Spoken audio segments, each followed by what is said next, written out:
از چیخهای ضد تقلب تا خیانت برای مردم و حال سکوت بی‌معنا و مهر زدن به لب‌هایتان.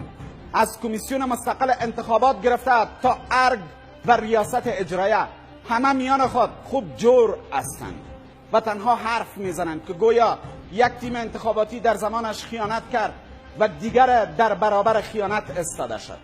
در توافقنامه حکومت وحدت ملی اصلاح نظام انتخاباتی و برگزاری انتخابات در زمان معین آن همه دروغ بیش نبود.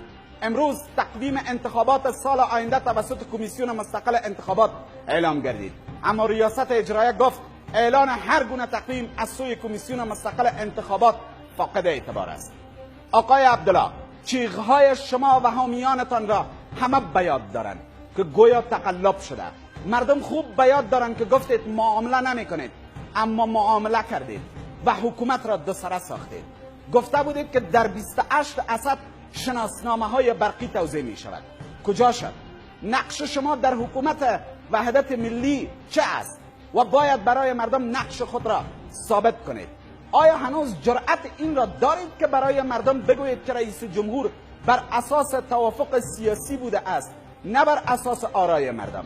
در انتخابات سال 2009 به گفته خودتان جام زهر را نوشیدید و در انتخابات 2014 باز هم به گفته خودتان کار بی سابقه انجام دادید و خلاف قانون اساسی هم شما و هم رئیس جمهور عمل کردید. افزون بر آن، شما که اصلاحات انتخاباتی میخواستید، کجا است اصلاحات انتخاباتی؟ شما که جلسه شورای وزیران را برگزار میکنید، نتیجهش چه است؟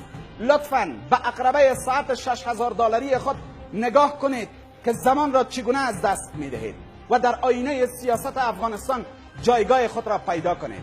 هنوز هم مردم نمیدانند که پست شما یعنی ریاست اجرایه اجرایی است یا مشورتی. هنوز حرفهای شما مانند چند سال پیش اپوزیسیونی است.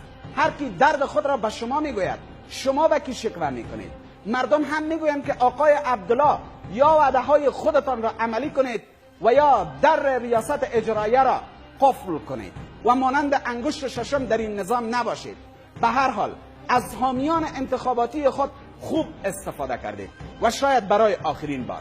آقای عبدالله، برای مردم پاسخ بدهید که با این کمیسیون چه کار میکنید. برای مردم بگویید که چرا با رأی پاک مردم که به قیمت قطع انگشتانشان تمام شد چرا معامله شد. اطرافیان شما هم باید بدانند که به حد چیغ زده بودند برای گرفتن قدرت، به امو حد حالا صدای خود را در گلو خفه کرده اند. حرف دیگر هم متوجه شماست آقای رئیس جمهور. آیا اصلاحات شما با اصلاحات دکتر عبدالله فرق دارد؟ این چگونه روش حکومتداری است که در یک کمیسیون اصلاحات آورده نمیتوانید؟ از آمادگی های جامعه جهانی برای انتخابات آینده هم خبر نیست. حرف دیگر، برگزاری لوی جرگه چه خواهد شد؟ این جرگه را هم پشت شناسنامه های برقی روان میکنید یا در او هم مردم انتظار اصلاحات را داشته باشند؟ اصلاحات که خیال است و محال است و جنون.